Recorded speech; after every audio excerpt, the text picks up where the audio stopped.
Hello बच्चों, welcome to सिस्टी maths classes. आज हम करेंगे क्लास 10 की एनसीईआरटी बुक से चैप्टर 5 अरिथमेटिक प्रोग्रेशंस की एक्सरसाइज 5.3 के क्वेश्चंस 11 एंड 12। क्वेश्चन 11 बोर्ड पर लिखा हुआ है, if the sum of the first n terms of an AP is 4n minus n square, what is the first term, what is the sum of first two terms, what is the second term, similarly find the third, the 10th and the nth terms। तो बच्चों यहाँ पर हमको Sn की value दी हुई है 4n minus n square, और इसी के सहारे हमको बहुत सारी वैल्यूज फाइंड करनी है। तो कौन कौन सी वैल्यूज फाइंड करनी है उन सबको नोटेशंस के फॉर्म में हम बोर्ड पर लिख लेते हैं। Solution 11, it is given that Sn equals to 4n minus n square. अभी हमें वैल्यूज कौन कौन सी फाइंड करनी है। सबसे पहले बोला हुआ है what is the first term, मतलब a1 फाइंड करना है हमें। फिर लिखा हुआ है what is the sum of first two terms, first two terms का सम मतलब a1 प्लस a2, या फिर इसी को हम s2 से भी डिनोट कर सकते हैं। फिर आगे लिखा हुआ है what is the second term, that means a2। Similarly find the third, the 10th and the nth term.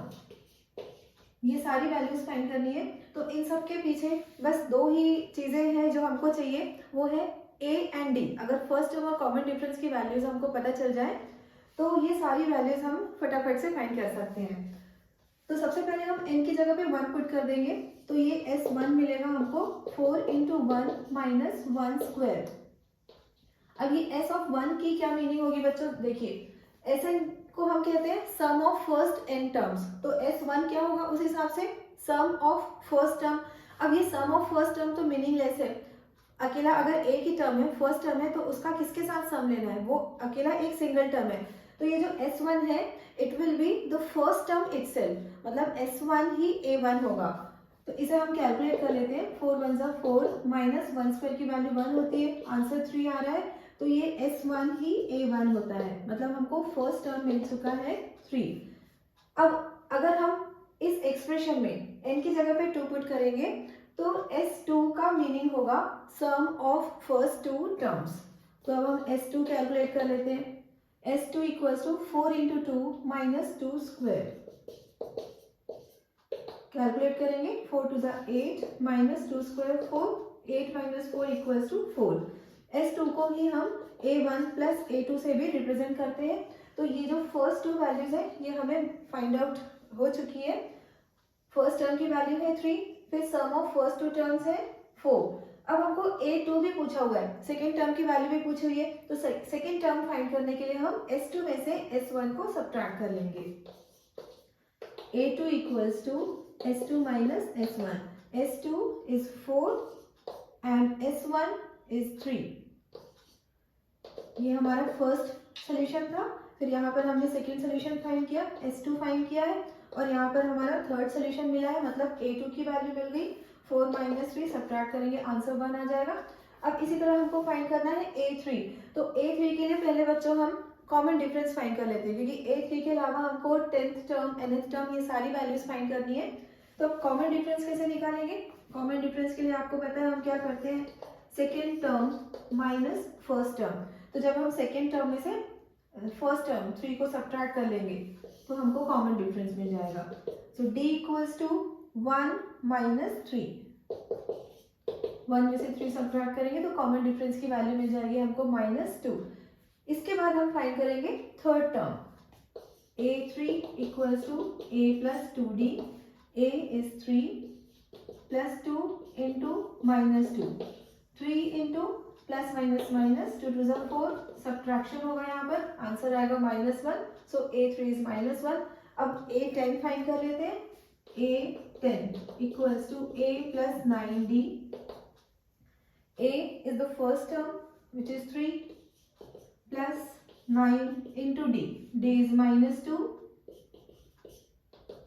3 plus minus minus 9 two ज़ा 18। अब यहाँ पर हम सब्ट्रैक्ट करेंगे तो 10th टर्म हमें मिलेगा -15। अभी हमको an भी फाइंड करना है, तो an के लिए यहाँ पर थोड़ी जगह बची हुई है, तो यहाँ हम कैलकुलेट कर लेते हैं। an equals to a plus n minus 1 into d. First term है 3 plus n minus 1 into d, common difference की वैल्यू यहाँ हमने फाइंड की है -2। 3, अब ये ब्रैकेट ओपन होगा, -2 इन दोनों टर्म्स के साथ मल्टीप्लाई हो जाएगा, -2n minus minus plus 2, 3 plus 2 5, 5 minus 2n, this is the nth term of the sequence. तो ये हमारा 11 क्वेश्चन सॉल्व हो गया है। अब हम करेंगे question number 12। Find the sum of first 40 positive integers divisible by 6। तो यहाँ पर बच्चों हमको 40 टर्म्स का सम फाइंड करना है और वो सारे नंबर्स ऐसे होने चाहिए जो डिविजिबल बाय 6 हो। अब यहाँ पर लिखा हुआ है find sum of first 40 positive integers divisible by 6, मतलब हम बिगनिंग कहाँ से करेंगे, 6 से, मतलब जो बिल्कुल इनिशियल पॉजिटिव इंटीजर जो है डिविजिबल बाय 6 वहां से हम स्टार्ट करेंगे।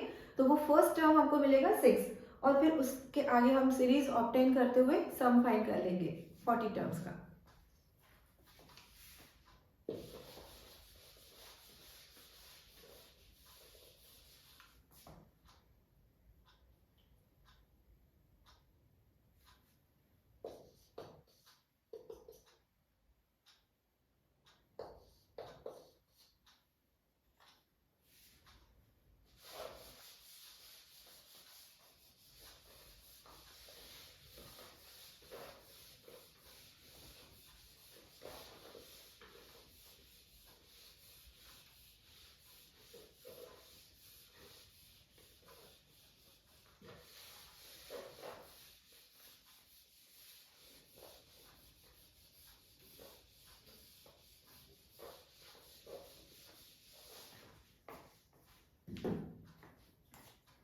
तो अब करते हैं हम सोल्यूशन 12।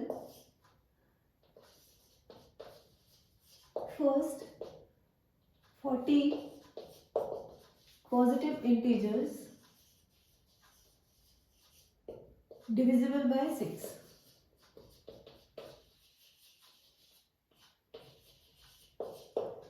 तो ये कौन कौन से टर्म्स होंगे, फर्स्ट टर्म 6 होगा, फिर नेक्स्ट टर्म 12, फिर उसका नेक्स्ट टर्म 18, इस तरह से 6 का टेबल चलेगा और हमको कहाँ तक सम लेना है, अप टू 40 टर्म्स।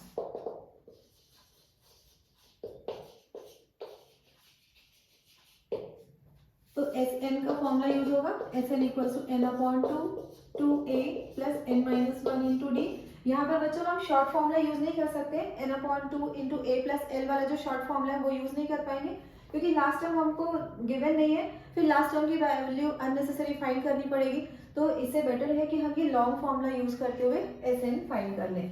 तो हमें फाइंड करना था सम ऑफ 40 टर्म्स, n की वैल्यू हो जाएगी 40 upon 2 into 2 into 6, first term is 6 plus 40 minus 1 into d, common difference is again 6 क्योंकि हमको मल्टीपल्स ऑफ 6 का सम फाइंड करना था, तो ऑब्वियसली कॉमन डिफरेंस भी 6 ही आएगा।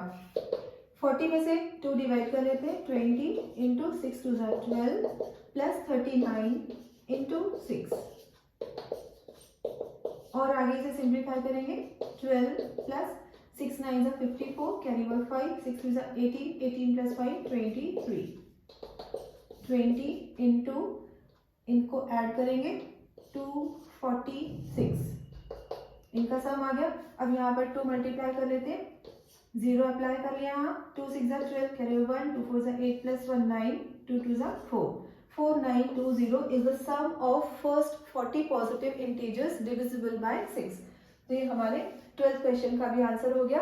अब अगले वीडियो में हम आगे के क्वेश्चंस कंटिन्यू करेंगे। अगर मेरी टीचिंग पसंद आ रही है तो प्लीज़ वीडियो को लाइक करिएगा, अपने दोस्तों के साथ शेयर करिएगा, चैनल को सब्सक्राइब जरूर करिएगा। Thank you so much for watching.